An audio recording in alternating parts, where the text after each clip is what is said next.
presence of the living God.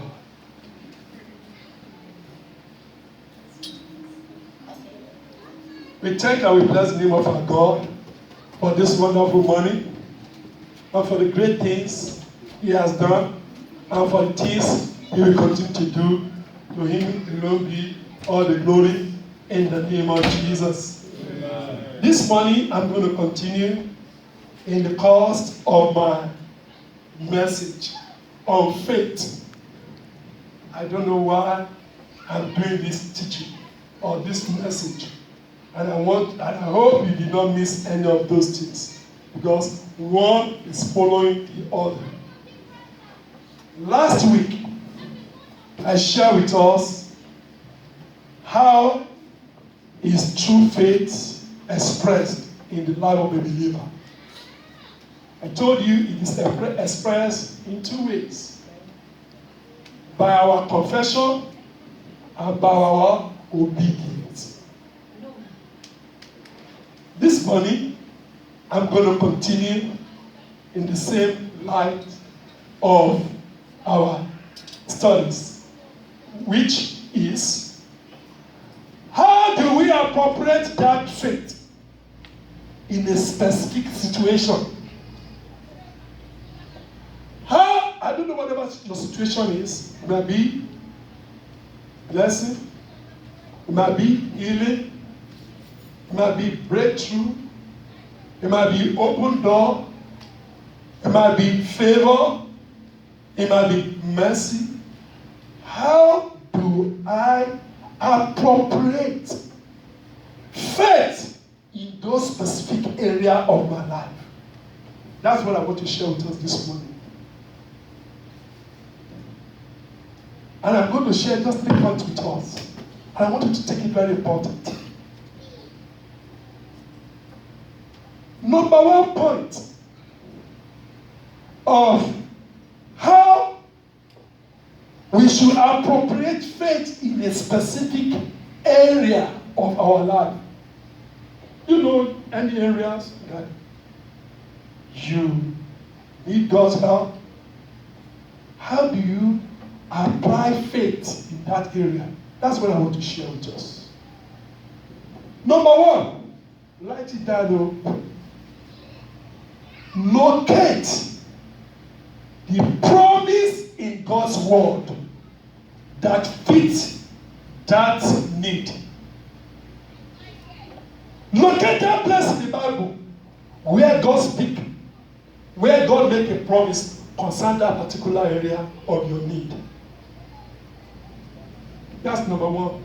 Locate that area. For example, unlike Philippians 4:19, I want somebody to read it. I want to give us an example. If the area of your life is a need, the Bible has already said in that Philippians 4:19 that my God shall supply all of your needs according to His riches in glory through Christ Jesus. That's an example. Need is the specific something in that area. Locate the promise of God concerning that particular need in your life in His word. That's number 1. That's number 1 way. Locate the promise of God that fits that need.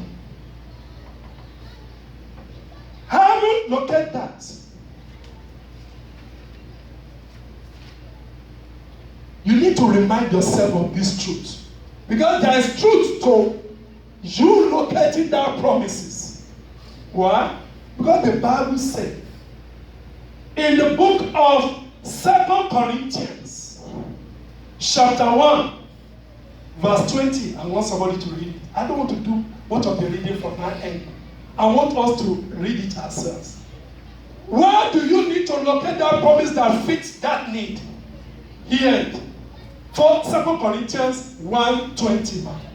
For all the promises of God. The Bible said the reason why you need to locate those promises that fit your need is because for all the promises of God In Him are ye. in Him and you, And in Him, amen.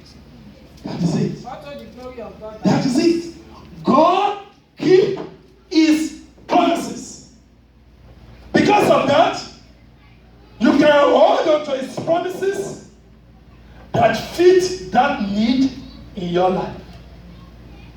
Knowing fully well that God will not fail.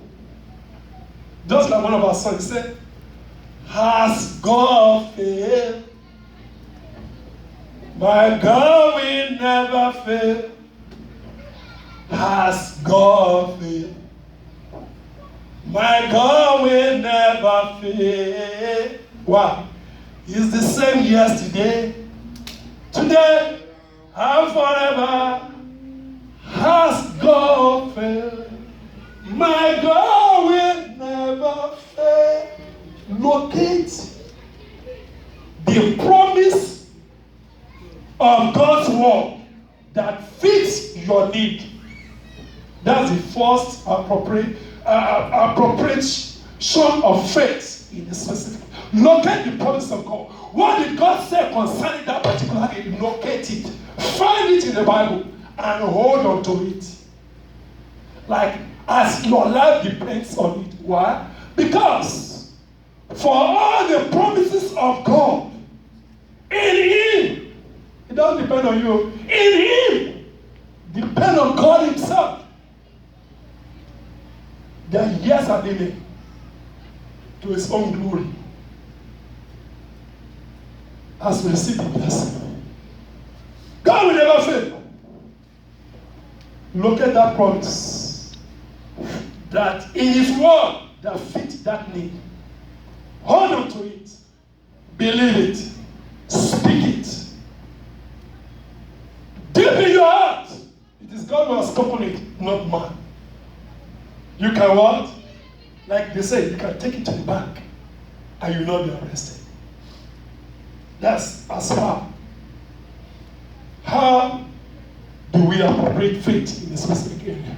Locate God promises that fit that need in your life. The reason why you are doing that is because for all the promises of God, they are yes and amen to the glory of God. That's point number one. Point number two is this. Fulfill all the conditions attached to that need. Sometimes we don't want to do anything, we just want it. It doesn't work like that. You have to do something. That's the condition. There are conditional promises of God. There are promises that say, you do this, I'm going to do this. You do that, I'm going to do this. This is your responsibility, this is my responsibility. As for every need in your life, there's some part you are going to do, which God will not do for you. And there's some part God is going to do, which you have nothing to do with. You need to understand that. That's point number two. Fulfill all the conditions attached to that particular need in your life. What did God want you to do? God wants you to be faithful. Be faithful so you can get the result. God wants you to live in obedience to Him. Walk in obedience so you can receive that blessing. God wants you to be honest. Be honest so you can receive that which God has of you. God wants you to walk in holiness. Walk in holiness as you trust His power here to help you. So that you can actualize power, glory, and dominion that He has for you.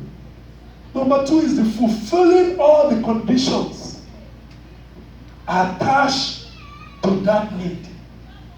Why do I say that? Let's check from the book of Deuteronomy chapter 28, verse 1 to 2, and let's see what the Bible says. I'm not just telling you this. I'm telling you of how to appropriate faith in specific area in your life. So that you and I can begin to actualize, get results of what God says.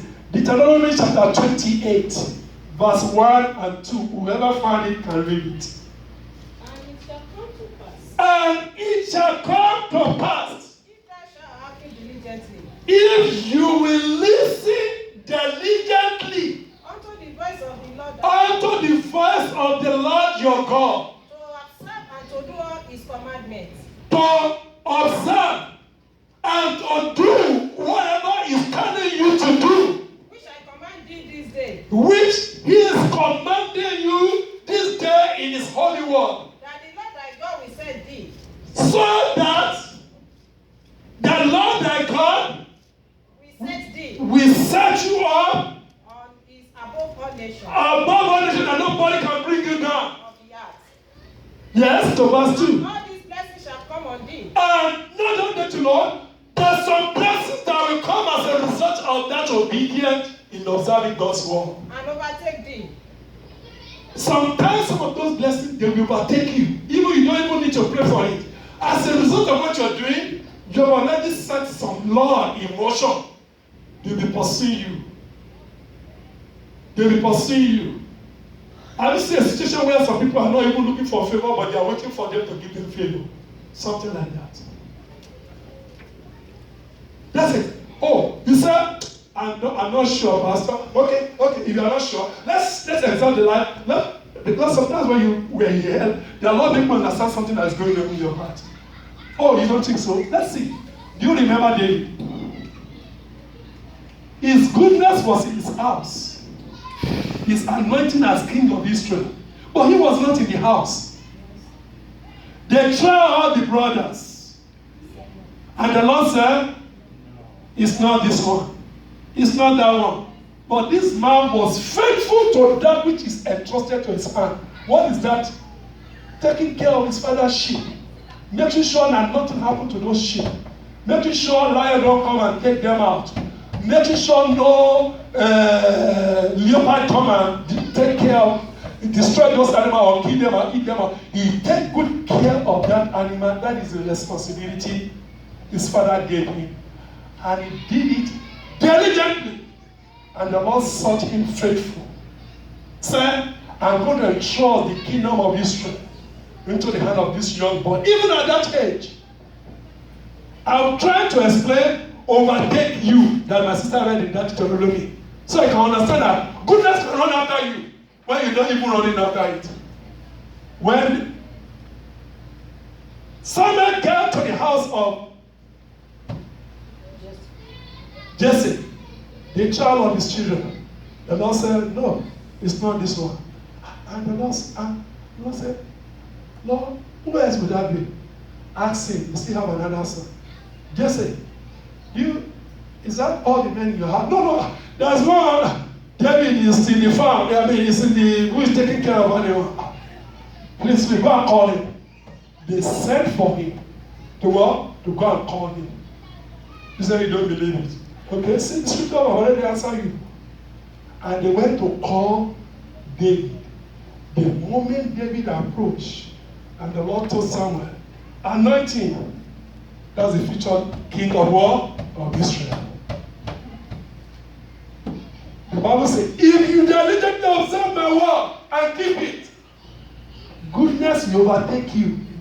That's what I'm trying to explain to you. And you see the life of that guy. That I'll just explain to you right now. They will not do some things until they see you. Some things will not work until you put your mouth. Until you offer your counsel. That's it.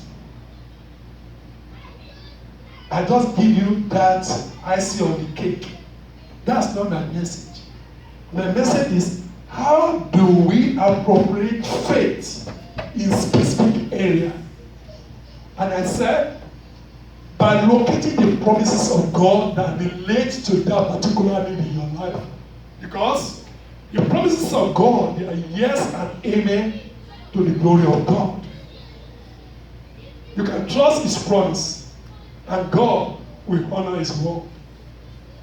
Number 2, fulfill the condition that is attached to that need. That's the reason why I took us to Deuteronomy. The Lord said, if you are diligent, listen and do exactly what I'm asking of you, goodness will happen to you. Blessing will come over your life. Sometimes you will not even need to pray for it. It will overtake you. It will be running after you. And I'm giving you an example of David. When he's not even looking for the king of Israel. But the king of Israel is what? Is running after him. The prophet will not rest. God will be a messenger. I've just given you his message this morning. I'm relieved because I've already told you. Why would God reveal it to me? Because he wants me to tell you. The same way, why would God give Samuel that assignment? He can't rest until he has what? Until he has poured down her upon David. Even while Saul is still what? King on the throne. But another king has been what? Has been chosen. It's an assignment. I'm a messenger to you all. As a servant of God. Fulfill the condition that attach to your need in your life. If you don't fulfill that condition, it is you that is holding back, not God. Fulfill the condition attached to that need. Why? Because Psalm 37 verse 5 says, commit thy way unto the Lord. Trust also in him. And he shall what? We bring it to pass. He will bring that need to what? To pass. As you look at his promises concerning that need, and you do your part in fulfilling what is required of you towards that need, and you trust in him, he will fulfill it. He will do it. No gimmick. No ritual. No prayer mountain. It's true.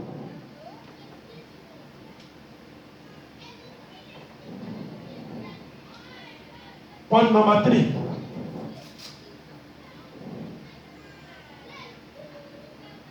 With patience, accept the trying of your faith and God's testing of your faith through time of delay.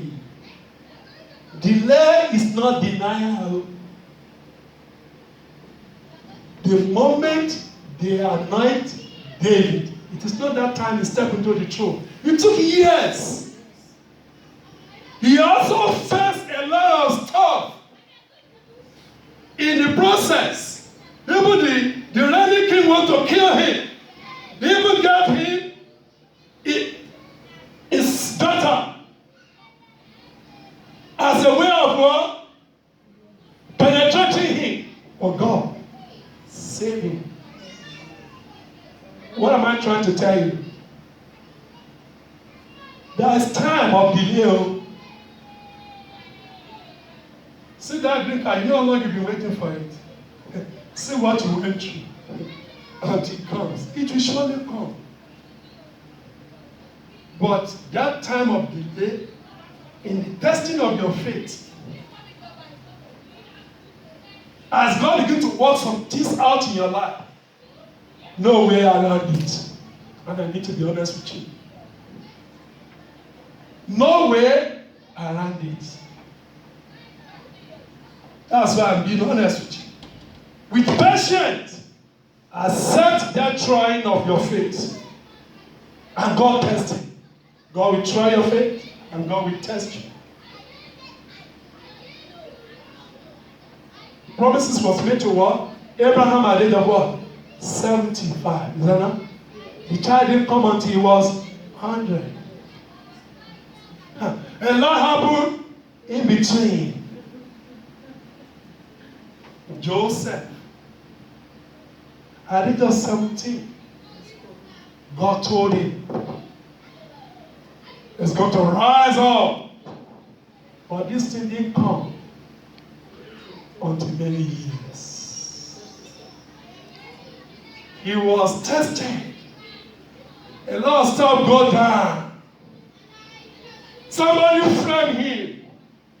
He was thrown into prison. Why would I tell you you will not face some challenges before the manifestation of that glory? Even that which I told you this morning about your green card, I don't know what you're going to go through. I don't know. The Lord didn't show me that. He didn't tell me that. But it will come. That's what I tell you. It will come. Oh, the kindness Sadoka. It will come. In between, the Lord didn't give me that assignment. And I can't tell you that. I will only tell you it will come. Because the Lord will do it. As he has said. In between, I was not told. That's exactly what I'm telling you. Be patient. Accept the trying of your faith. I don't know what God is going to grow in you through this process. And I don't know the times God is going to take you through to grow your faith. The purpose is not to tear you down or to shame you. It's to bring the best that you don't even know is inside of you out. Hebrews 6, my time is fast. Let me quick. Hebrews 6:12-13. Hebrews chapter 6, verse 12-15. And somebody else, Psalm 105, verse 19. First reader should help me out. Hebrews 6, verse 12-15. That ye be not slothful, That ye be not slothful. but followers of them whose trust faith and patience in every promises. Yes. For when God made promise to Abraham, Yes. because he could swear by no greater, he swore by himself, Yes. saying, Yes. surely, Yes. blessing I will bless thee, Yes. and multiplying I will multiply thee. Yes. And so, after he had patiently endured, he Yes. obtained the promise. Did you hear that? After he has patiently endured, the promise came to pass. It's the same way with you. It's the same way with me. Even in Psalm 105, verse 19, it refers to the same man Joseph. Yes, my baby want to read it for me. Psalm 105, verse 19. 19, yes. Until the time when he prediction Until the time that his prediction came true. came true. The Lord's word The Lord's word proved him right. prove him right. Do you know who is he talking about there? Joseph. Joseph. He has seen the dream. As a young star, as a teenager. But he went through a lot. He went through being sold by his brother. He went through being framed. He went through being thrown into prison. He went through being disappointed. In spite of all those, the word of the Lord came to pass. Prepare for delay. It's not denial. The purpose is to what? Test your faith. Try your faith. Whether it can stand the test of time. Knowing this, that, I'm quoting James chapter 1, verse 3-4. Knowing this, that the trying of your faith, my brothers and my sisters, worketh patience. But let patience have a perfect time or perfect work, that you and I may be perfect, entirely, wanting nothing, that is, lacking nothing. Let me just round up like this.